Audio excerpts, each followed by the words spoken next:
What's going on, boys? It's Flaws, and if you're stuck in Counter-Strike and you don't really know why, I'm going to give you guys 5 different reasons as to why you probably are stuck in Counter-Strike at one of those lower ranks, or if you're just kind of starting out in Counter-Strike and want to get better. This is going to be a great video for you guys. The first one we're going to talk about is just using utility early and getting different map control based off your utility, right? It doesn't mean just like throwing a flash like mid and being like, oh yeah, okay, there we go, now we're all set up. That means like, start of the round, if you're playing B, maybe molly deep, right? Nade it behind it. Make that molly nade out, and then you can smoke deep, right? Boom. It lands like that, and you hold, right? Yeah, I did just burn through 3 pieces of utility, but at the same time, my team could be fighting people long, right? Getting set up long. Okay, they get 2 kills in the meantime. I can then use that, like, nade setup to get, like, locked into the site, right? I can maybe even push through. I can just basically deny any B rushes and make it so my team has a chance to get set up and do whatever play they're trying to do for the round, based off of my early utility. Same thing goes for long, right? If I'm playing long, I can just throw like a pretty standard set utility here, jump through, then I have a flash. I do this basically every single time I play long. Throw it off the pole like that, take a step out, throw a molly off the wall. Okay, now we fight. If anyone pulls out to blue box, they're dead. If anyone is in door, they're smoked out. If anyone pushes in front of that, they're flash. And I can very confidently just hold long and just listen for footsteps. This gives a ton of information to my team. I can be like, hey, they're up mid, they're doing this, they're doing that. A lot of the times in solo queue especially, people are way too loud moving around the map, so you can kind of just comment to your team exactly what's going on, and you can have them rotate based off of that. Second biggest mistake I see is pre-aiming. A lot of people either don't pre-aim or they just aren't really comfortable with the maps that they're playing on, which is totally fair. The biggest thing with that is just, if you're going to peek into a corner, just basically be ready for it. It doesn't have to be perfect, right? Like, you can still pre-aiming different angles and like be off a little bit and then adjust. But as long as you have your crosshair ready for a gunfight as you're peeking into different angles, that's totally fine, and you're probably going to win more fights doing that, as opposed to just kind of like running out and clearing angles like this, like moving through the map, not really pre-aiming anything too quickly. There's a time and place for that, like if you're hitting a site quickly, right? Like we're moving up cap. First person out, yeah, you should be running up and like not clearing anything out and just kind of, well, you should be clearing stuff out, but as you're running up and making space for your team, if you're someone who's, you know, the first person into a site, like let's say we're hitting B and you're pre-aiming every single angle, that's totally fine as long as your team's not bunched up behind you. Like, you can do that very quickly, as I just did there, or you can be that person who jumps out, right? Like, you're just swinging out the site. You only clear the angles that are like close to you guys, so that if your team is behind you, they can trade you out very quickly. Yeah, just always be ready for like what's the most common next angle as you're peeking different spots, and that'll hopefully win you some more gunfights because the other person has to adjust to you rather than you just having your crosshair on them and all you have to do is just click your mouse and basically take them out. The third biggest problem I see is over rotating. This is a lot more on the CT side, but it does happen on T side as well. So like, let's say we're defaulting at the start of the round, right? We have 1 in tunnels here, 1 mid, and like 2 long, or maybe we have 2 mid and 2 long and 1 tunnel, something like that, right?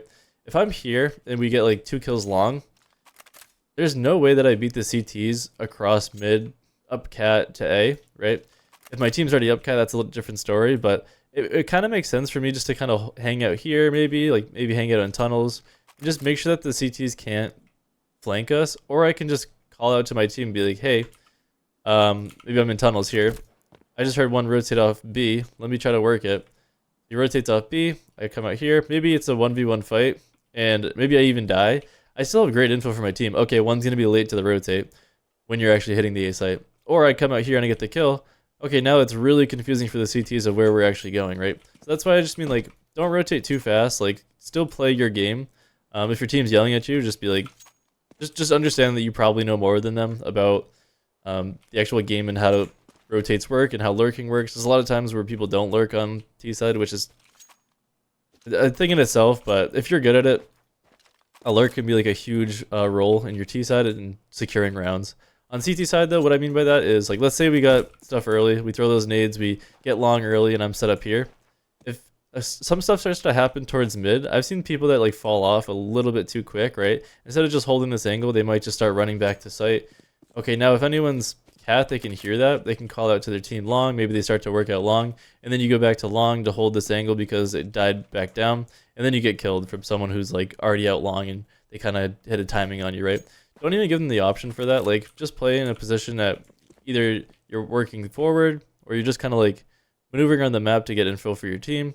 Always be in a spot where you're still helpful. Don't be in a spot where you're just kind of rotating back and forth, back and forth. Oh, maybe they're mid. Oh, maybe they're long. Okay, I'm here, I'm in here. And you're never in a really good spot. Like, it's almost better to commit to something and just hold it for an extra second or two, because it's probably not going to be the difference in the round, right?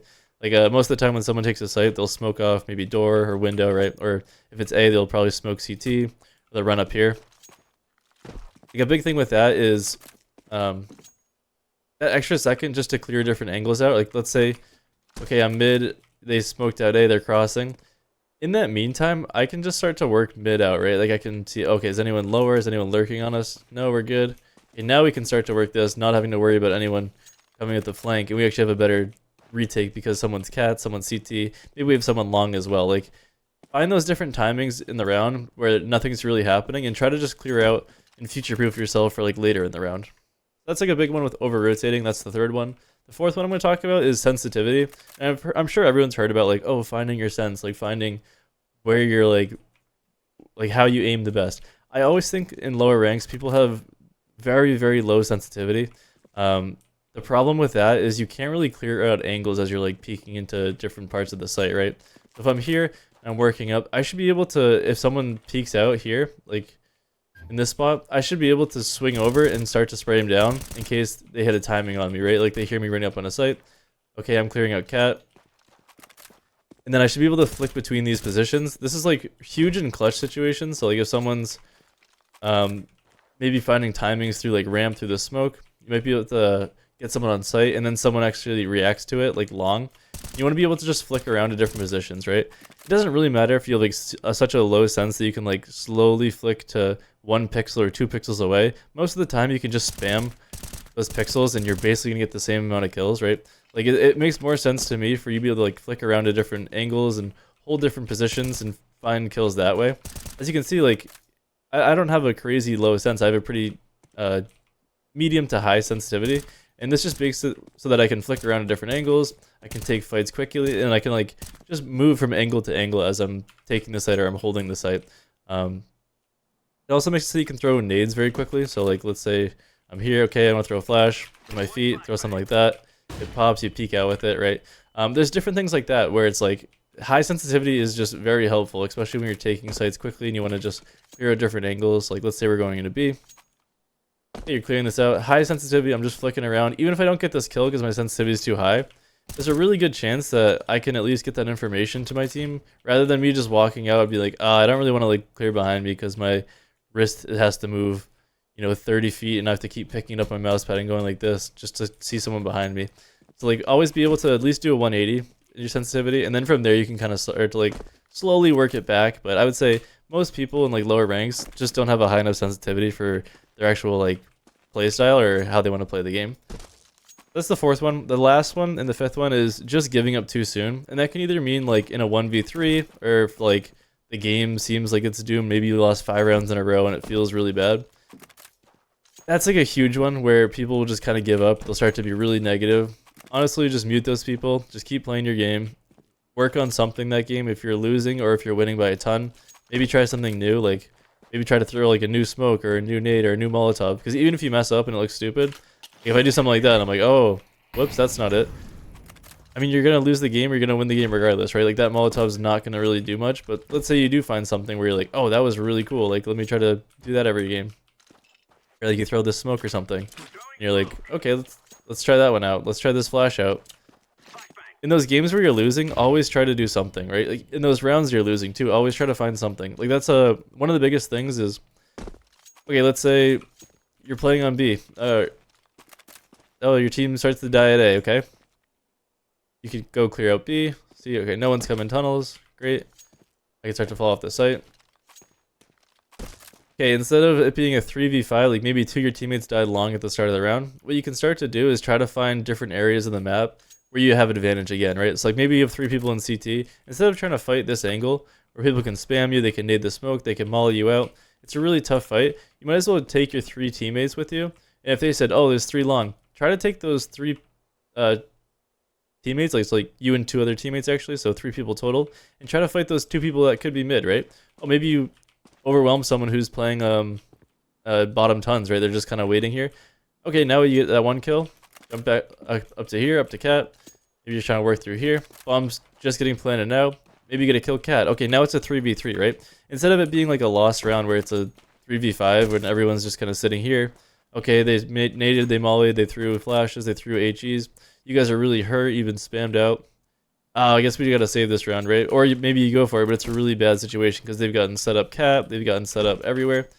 So just kind of always keep that in mind. Like, where are the small advantages even in rounds that you seem to be losing at the start, right? Like, that's another huge thing, is just never give up too soon in Counter-Strike. It's one of those games where you can, like, get 1 or 2 kills and the whole rounds turn around, which can then lead to the game being in your favor.